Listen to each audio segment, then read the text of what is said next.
Sorry, eating chocolate was a really bad idea. And talk us through this moment, because your celebration after the win was just incredible. It was so great to see. I feel like everybody got involved in that moment and felt the same. You're jumping around. What were you feeling? Did it feel real at this moment? It did feel real. What?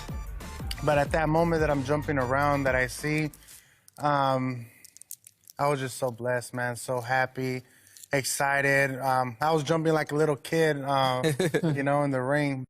Hey, what the hell's wrong with Sean Porter, man? You know, just judging from his public profile, you would think that Sean Porter is a decent guy, you know? The first time I've realized that Sean Porter might not, like, be the person perceived, you know, was when he was a guest on the Mayweather channel, on their podcast, and I was actually like, yeah, I was interested to see him on there, you know what I mean, go back and forth with the panel, but he was a weirdo in there, you know, or on there. He wasn't, I don't know, man, something's off about the guy, you know what I mean? All I'm saying is there's more to Sean Porter than meets the eye, you know? And I think you can kind of also gauge that from his commentary, the personality that he portrays when he's on those Fox cards, man, on these PVC cards, doing the commentary with Ray Mancini, getting into arguments, you know, all combative. So maybe that's what he was going for here, you know. Maybe he was still in commentary mode.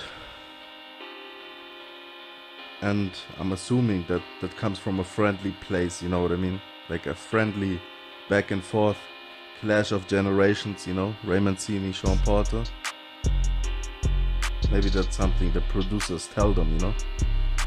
Trying to, I guess, convey familiarity to the viewer. It's your good old PVC pundit team, you know what I mean? They're friends. Our boxing friends. I don't know what I'm trying to say here, man. Sean Porter's a fucking weirdo. It shouldn't come as a fucking surprise because he is the son of Kenny Porter, you know? And I'd say Kenny Porter's a bona fide weirdo. Why wouldn't the son be? You know what I mean? Sean Porter, man. I give him all the credit for his in the ring accomplishments and everything, you know what I mean? His style. I'm impressed with Sean Porter as a fighter. His mentality in the ring, you know?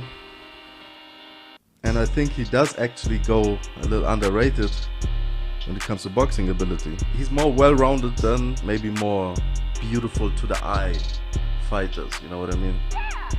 Maybe fighters who have maybe a little bit more slicker or cleaner technique, but they might not be as effective as a Sean Porter. They might not even be able to compete at the level that Sean Porter competes at, you know? Consistency. Whether it's losing or winning, the opponents know they were in with Sean Porter, you know? In for a fight. Yeah, man, but he's a weirdo. That's all I'm saying, but something about the guy, you know? He seems like a nice guy, but I think he's a little bit more devious, you know? There's something bubbling under the surface. And you can see it shining now, you know what I mean? With even more exposure, you're gonna see Sean Porter be the green-wearing weirdo that he is, man. I'm not mad at him though, you know what I mean? All I'm saying is,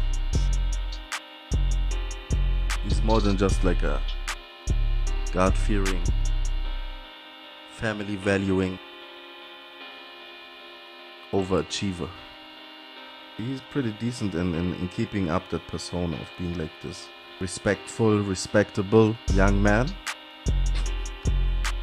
I think he's a psychopath though, you know?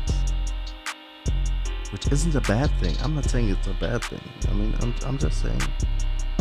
He'll say shit like this, man. If he wasn't, he wouldn't say it, man. The timing would be right. The same thing I said about him in the studio with Manny Pacquiao, calling him out and being a little too intense, when they really were having like a laugh in there, you know what I mean?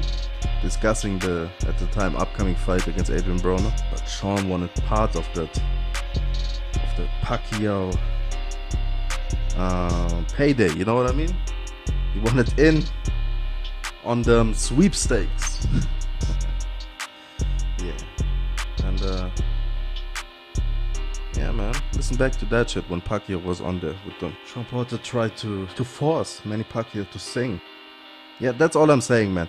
There's this all the way enduring, this just constant intensity that it's palpable, whether he's talking nice or not, you know what I mean? Whether he's talking nice to Errol Spence, and it kind of irks me because maybe I'm just simple and I want it like plainly to see, you know? If you have like maybe animosity, if your competitive spirit is, like I say, bubbling up, why not be a little bit more direct about it, you know what I mean? But Sean Porter is the kind, he veils it in this aura of I don't know, man, he's a Lannister, that's what I'm saying. I don't know. I don't know what I'm trying to say here, man. But that's probably all coming back to everything stems from his daddy, man. His daddy is the dude who raised him, man. So every quirky attribute of his character should be, you know, or could be attributed to Sean, man. I'm sorry, Kenny. The fuck? Alright, this video is fucking over, man. I don't know what I'm trying to say, man. Because Sean Porter, he gives me goosebumps at times, man. And that's okay. That's alright. I'm gonna get over it. I get the fight and I don't just get it, I win. Let's listen to the shit it's again. A blessing. I want you to talk us through this moment. Sorry, eating chocolate was a really bad idea. Talk us through this moment, because your celebration after the win was just incredible. It was so great to see. I feel like everybody got involved in that moment and felt the same. You're jumping around. What were you feeling? He like did it barely feel left real the at this ground. moment? It did Really? feel real. Well, Sean, I guess he's not a leaper. Thanks for listening. Peace out.